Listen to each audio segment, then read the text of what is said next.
The King Power Stadium, home of Leicester City Football Club.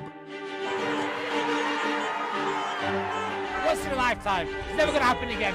Come on, Leicester! Just unbelievable! You know, tears of joy. Dream come true. Someone's got to pinch me. I can't feel it. For 132 years, this club has been the bridesmaid, never the bride, and languished way behind the big boys of English football. When I was managing, they went into administration, and the times looked very, very bleak. When we got relegated to Division 1, I've never felt so low. But this week, as the world watched, the Foxes have made sporting history.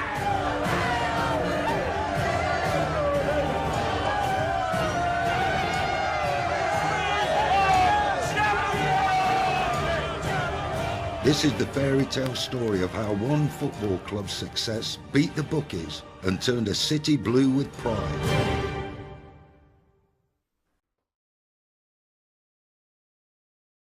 For 4 decades, Leicester City has been my life.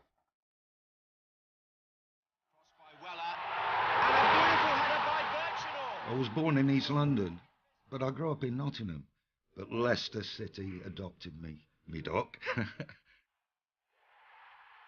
It started with a kiss, and I've never looked back.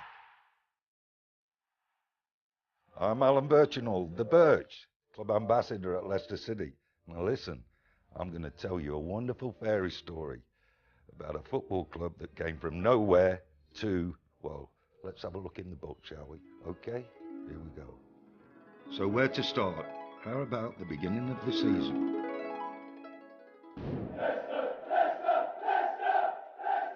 It's July 2015. We've just pulled off the greatest of great escapes from relegation. They're shocked as manager Nigel Pearson leaves, and eyebrows are raised as Claudio Ranieri arrives. Certain Leicester City well-known supporters weren't in favour of the appointment. I must admit, it did surprise me. It came a little bit out of left field, you have to say.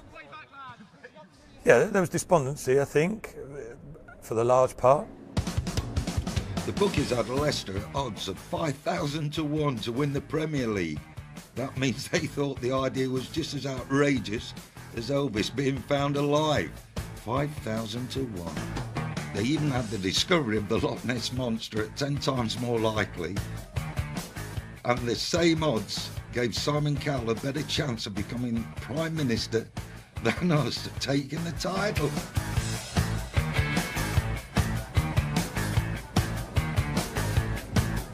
But some fans had the faith to put the money where their heart is.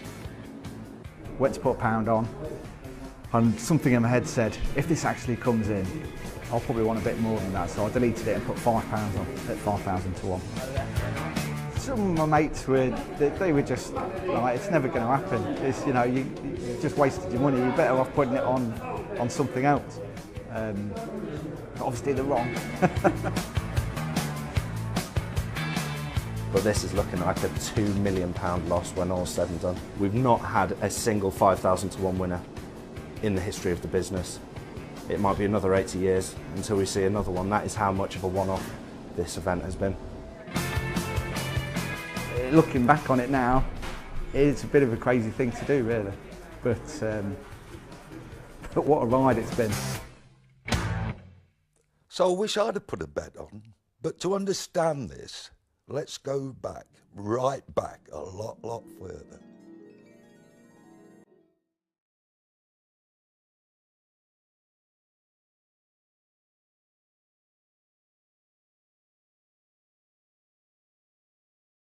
This is the good luck thing. The monks come, bless the, and it's happened. All this is a good luck from, you know, from Thailand. They come in and bless everything, and my goodness, it worked. Hey? Oh, dearie me. Leicester City can trace their history to 1884. All right. This is where I keep the exhibits. There's a man I know who's almost old enough to remember them days. That's Wembley, 1969. That's when they got to the cup final in 1969. John Hutchinson is a lifelong fan and our club historian. A lot of it is from City fans, a lot of it is from old players. Some of the stuff was at the club when I came here. whose archives go back to the very beginning. A group of lads got together and they met in a garden shed in a house on Foss Road, and they had this meeting in the shed and they decided they'd set up a football club, and all of them lived within half a mile of this house. All of them lived in the Foss Road area, and they called themselves Leicester Foss. 10 years after they'd been founded, they applied to join the Football League. There were only 2 divisions then, and they joined the 2nd division, and they played at Filbert Street, and the rest, as they say, is history. Originally they wanted to be called Leicester Football Club, but the rugby club was called Leicester Football Club. Now Leicester City had just been upgraded. Leicester had just been upgraded as a city by King George V in 1919 as a result of its contribution to the First World War effort. And so they thought, OK, we're a city now, we'll call this new club, or this reformed club, Leicester City. But we've been near the top before. In 1929, thanks to Jenny Blackhurst's dad, Johnny Duncan, he was our captain when we finished 2nd. Jenny is now 85, a season ticket holder, and goes to every game. Even she is delighted that the current team have surpassed her dad's record. The great moments and the great crowds are here again. Talking about him now, when it's such a long time since he actually paid and had anything to do with the club, it's just an honour. Really, really nice. But let's not forget the dark days, the time when our football club was in administration, and we were also in League One. That, in old terms to me, was 3rd division. Only 8 years ago I was there at Stoke City, when we slipped to our lowest point, and I remember shedding a tear. Gutted! Absolutely gutted! Well, darkest day was when the last game, when we lost and went down, that year. That was the team, that I didn't enjoy it. I never really went down with any team in my life. Even our celebrity fans like Kasabian found themselves going to grounds we'd never been before. That was pretty low. Northampton Town away. It was, Yeovil, yeah. But the thing is, you need, like, in any great fairy tale, the story, you need those times. But I think that's where it started. I think that year in that division, I think we probably learned how to enjoy football again. Milan Mandrick was owner. Nigel Pearson was the manager. They knew something just had to change. Pearson must take great credit for this. The nucleus of the side is what he put together, and in very, very difficult circumstances. Milan also found the club's tie owners, who alongside Pearson built the foundations for the miracle. Our new owner, he's a smart guy, very intelligent guy, loves the game, loves club, loves people there. He's done an unbelievable job. I think deserves a lot of credit. He made some mistakes like we all do, but he corrected, and look at where the club is today. In April 2015, as the city reburied a king, something strange happened. Leicester started winning. And winning. What an incredible turnaround! Once they got on that run, you could see them staying up. It was remarkable, there's no doubt at all about that, but the confidence gained from that was not only essential, but it was bordering on fantasy, really. After bumping along the bottom for most of the season, we staged a late comeback and won 6 of our last 8 matches to stay in the Premier League.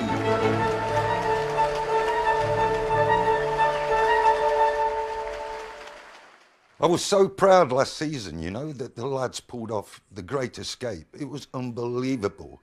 And now we've gone into this season again. It is still another unbelievable story. They've just become, the boys, just like a band of brothers.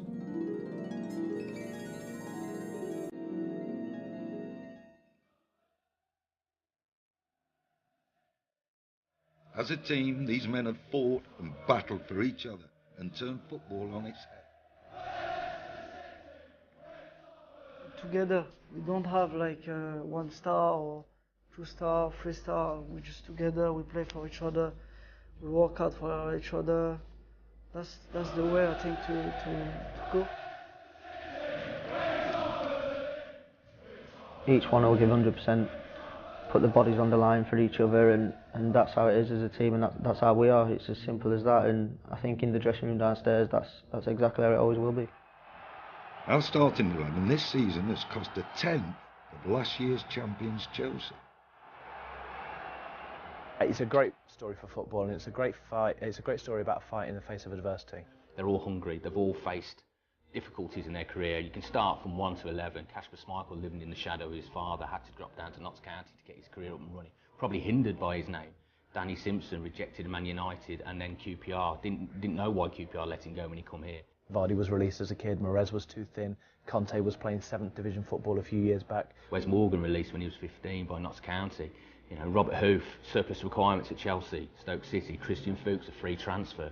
Michael Brighton, rejected by Aston Villa. Danny Drinkmore, rejected by Manchester United. Shinji Okazaki, you know, people doubted whether Japanese players could make it at the biggest level, and look at him, he's 100 caps for his country, and he's the record goal scorer for his country. Ranieri was managing Greece, and they all came together in this little part of the East Midlands, and they made some magic. And they're pulling rabbits out of hats.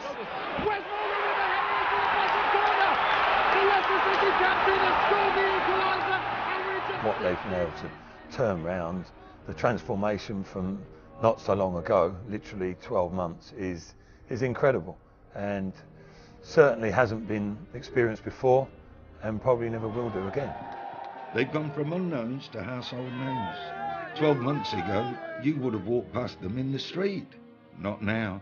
Everyone knows practically everything about the boys, including someone called Vardy. Did someone say he's gone from non-league to Premier League? It's a great story and almost a great morality tale for modern football, because there's so much money in football now. And what's been done here is, you know, they're the unlikely lads. They've done it with little money, but just with old-fashioned values of working for each other, working hard off the pitch. And also, let's not forget, they've got a very good sports science operation at Beaver Drive as well, so it's not quite a Sunday league operations. Yeah. Incredible scouting too. Steve Walsh Sr., our head of recruitment, showed me his files on the magical Morez. He cost around 400,000. He's probably worth 100 times more than that now. And the winner of the 2016 PFA Men's Players Player of the Year Award goes to Leicester City's Riyad Mahrez. Our little playmaker even won the PFA Player of the Year Award. I want to thank my teammates, because without them I wouldn't receive this, as well the manager and the staff and the club of Leicester City, and yeah, I'm very happy. They're so close on the pitch, it's almost like they can read each other's minds. I think it's the biggest thing to happen in football, thoroughly deserved. They've been absolutely magnificent all season. The energy that they've shown, the desire, the hunger, the team spirit. They have a bond like no other team. Cheers, boys. I wouldn't been able to do that all here, but the gaffer's just said that he's going to put some beers on the coach in the plane. This group believes team first, individual second. That's the friends like Sam Bailey. She's going to Vardy's wedding later this year. Knowing them the way that I do, they all hang about with each other outside of work with their kids. They all go to parties together, they all go around each other's houses for dinner, and they've got each other's backs on and off the pitch. And just ask our captain, fantastic, Big Wes. We've been through a lot together, and we like to do a lot of stuff together, like we'll go for something to eat or we'll go to someone's house and just chill and that, so we're a bit of a family, you know, we've got each other's backs and we believe in each other, and it shows on the pitch. The fans are still here, still singing, the owner waving to the fans from the very top of the club all the way down through the players to the supporters. It is a single bond, it is a remarkable story. What a team, we know about that, but also, what about our City supporters? The atmosphere at the King Power this season has been unbelievable. Visiting teams even mention it. In fact, I'll go as far as to say the atmosphere at the King Power is the best in football at the moment. I'm out there in the middle as the boys come out, and it brings their hairs on the back of my neck standing up. It's just unbelievable, and it's worth I tell you, the boys talk about 12th man. They are the 12th man, seriously.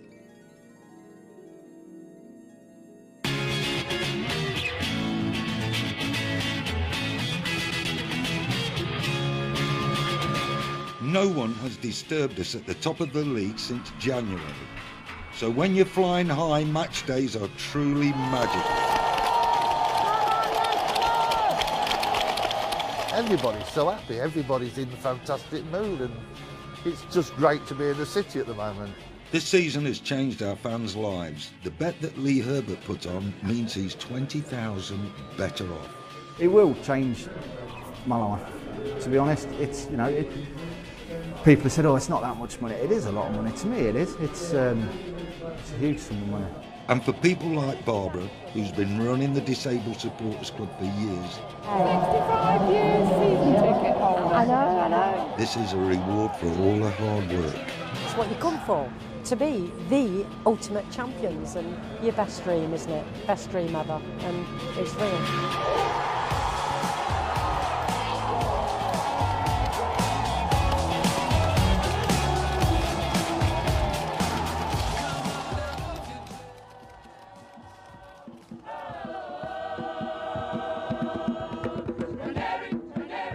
The Gospel Choir from De Montfort University are being heard around the world. We like it, in fact we really love it, we love it, we love it.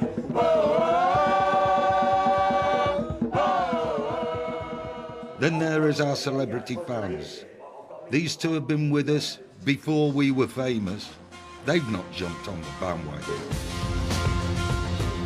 We've always felt like underdogs ourselves. It's an underdog city, and this is got to be the most perfect underdog story of all time, right? Yeah.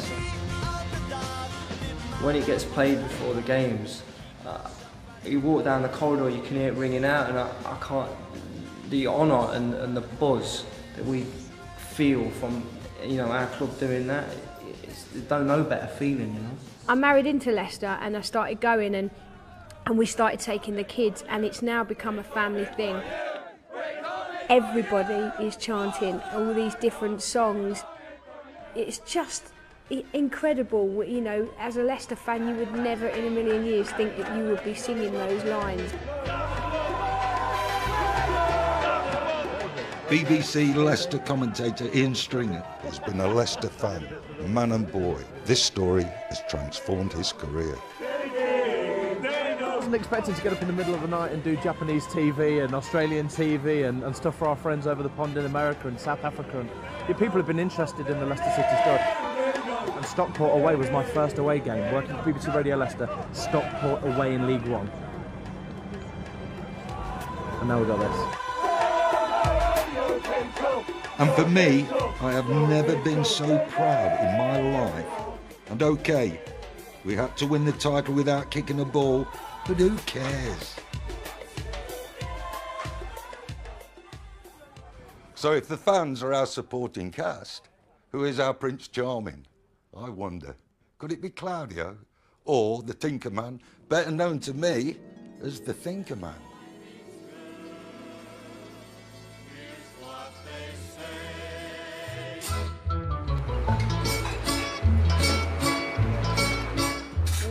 Everyone loves a great Italian, and the football world has certainly fallen for this one.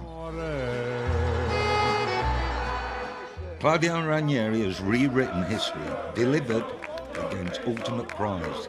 Hard to believe then that when he first arrived, some of the pundits mocked. But who's laughing now? Pinocchio. I know there was some people say, oh, why Ranieri? But the fans always behind me. They were happy. I feel like a dream, because when I came here, I say, I hope to make a very good season. But of course, never can think what happened this.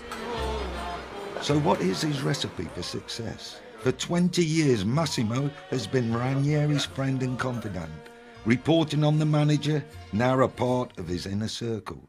The magic of this season of Leicester, to me, The goal of Vardy, yes. The run of Mahrez, yes. Everyone has a part of this.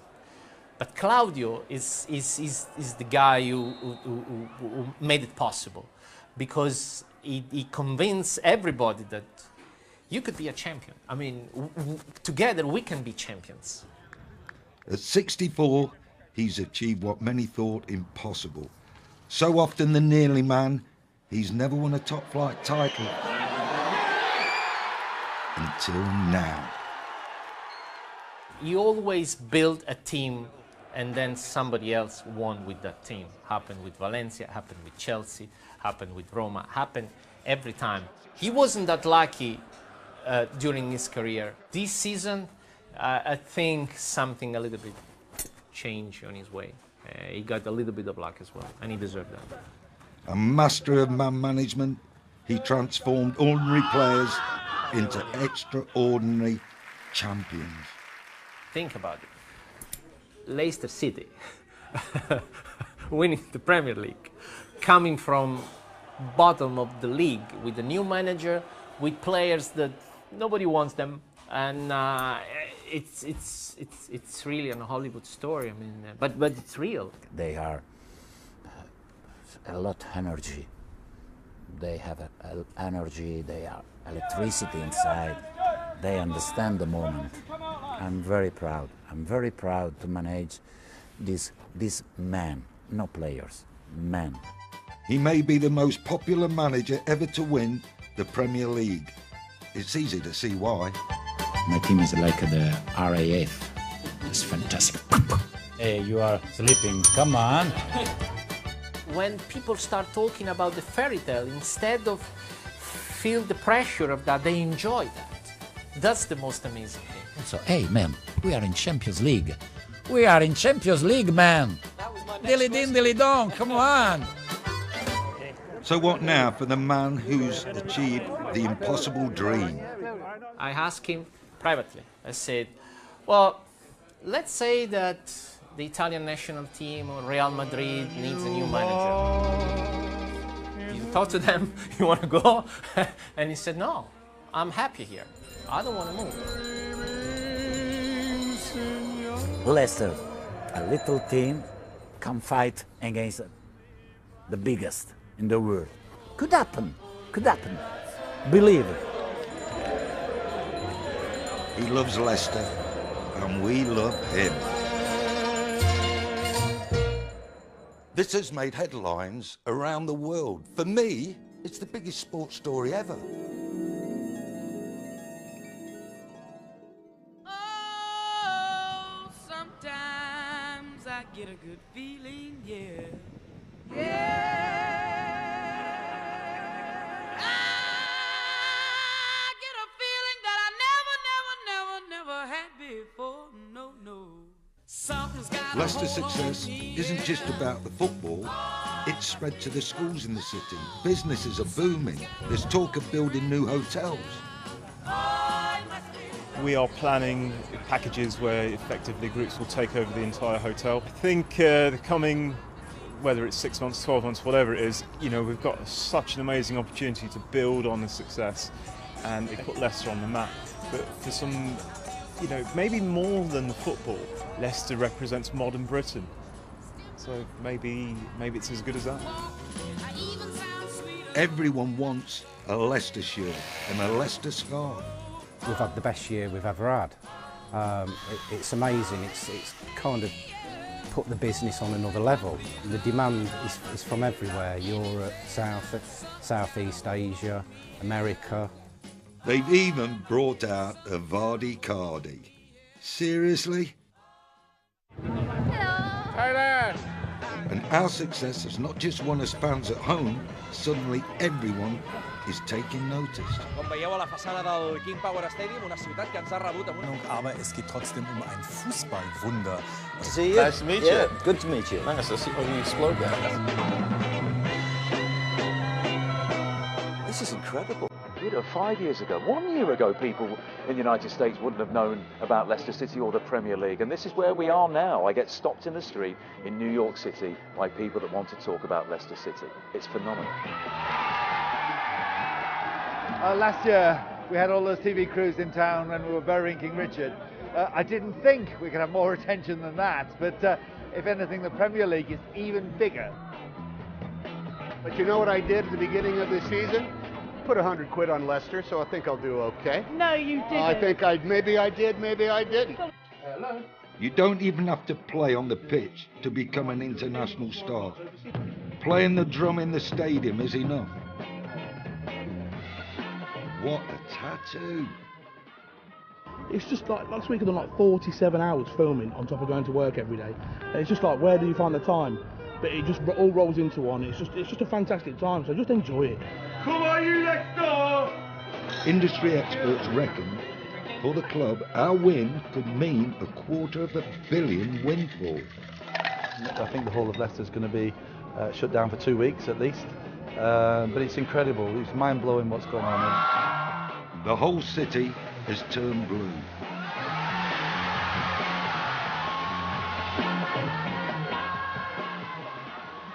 Hey, wake up! This is no fairy tale. This is real. Ding! Oh, well, it wasn't a dream. We are the English Premier League champions. The English Premier League champions. And I, for one, am going to live happily ever after.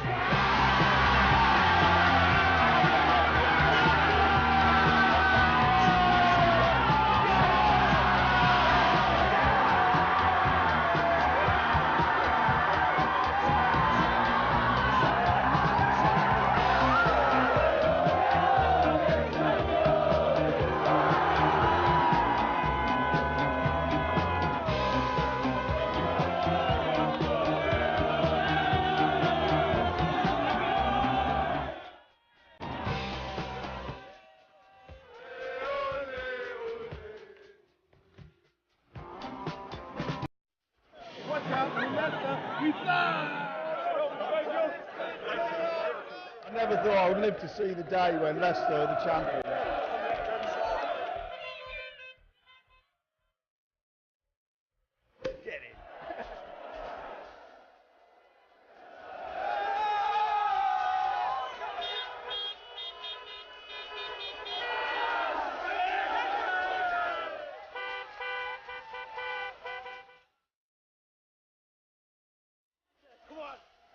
Come on!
The King Power Stadium, home of Leicester City Football Club. Once in a lifetime. It's never going to happen again. Come on, Leicester! Just unbelievable! You know, tears of joy. Dream come true. Someone's got to pinch me. I can't feel it. For 132 years, this club has been the bridesmaid, never the bride, and languished way behind the big boys of English football. When I was managing, they went into administration and the times looked very, very bleak. When we got relegated to Division 1, I've never felt so low.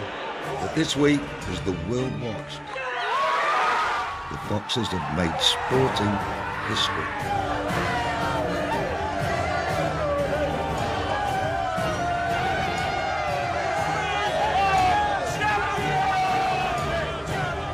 This is the fairy tale story of how one football club's success beat the bookies and turned a city blue with pride.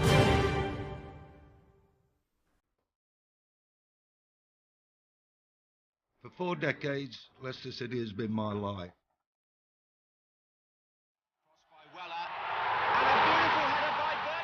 I was born in East London, but I grew up in Nottingham. But Leicester City adopted me, me doc. It started with a kiss, and I've never looked back. I'm Alan Birchinall, the Birch, club ambassador at Leicester City. Now listen, I'm going to tell you a wonderful fairy story about a football club that came from nowhere to, well, let's have a look in the book, shall we? Okay, here we go. So where to start? How about the beginning of the season?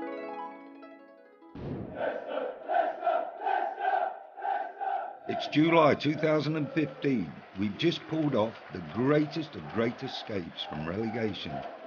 They're shocked as manager Nigel Pearson leaves, and eyebrows are raised as Claudio Ranieri arrives.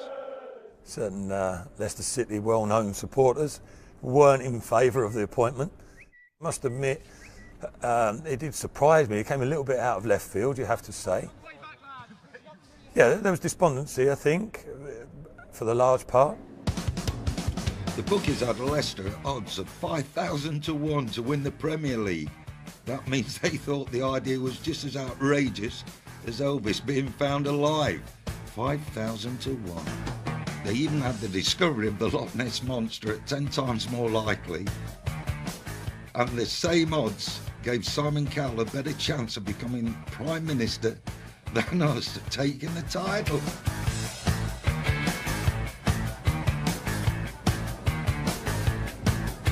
But some fans had the faith to put the money where their heart is.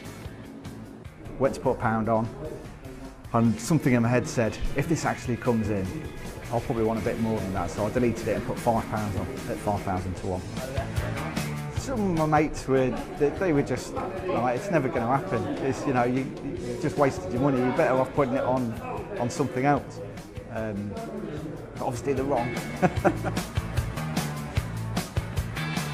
But this is looking like a £2 million loss when all's said and done. We've not had a single 5,000 to 1 winner in the history of the business. It might be another 80 years until we see another one. That is how much of a one-off this event has been. Looking back on it now, it's a bit of a crazy thing to do, really. But what a ride it's been. So I wish I'd have put a bet on, but to understand this, let's go back, right back, a lot further.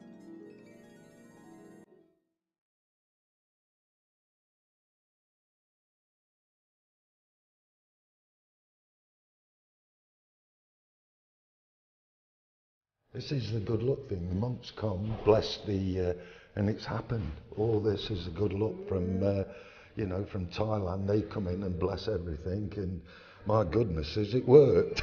Hey, oh dearie me. Leicester City can trace their history to 1884. All right. This is where I keep the exhibit. There's a man I know who's almost old enough to remember them days. That's Wembley, 1969. That's when they got to the cup final in 1969. John Hutchinson is a lifelong fan and our club historian. A lot of it is from City fans, a lot of it is from old players. Some of the stuff was at the club when I came here. His archives go back to the very beginning. A group of lads got together and they met in a garden shed in a house on Foss Road, and they had this meeting in the shed and they decided they'd set up a football club, and all of them lived within half a mile of this house. All of them lived in the Foss Road area, and they called themselves Leicester Foss. 10 years after they'd been founded, they applied to join the Football League. There were only 2 divisions then, and they joined the 2nd division, and they played at Filbert Street, and the rest of the say is history.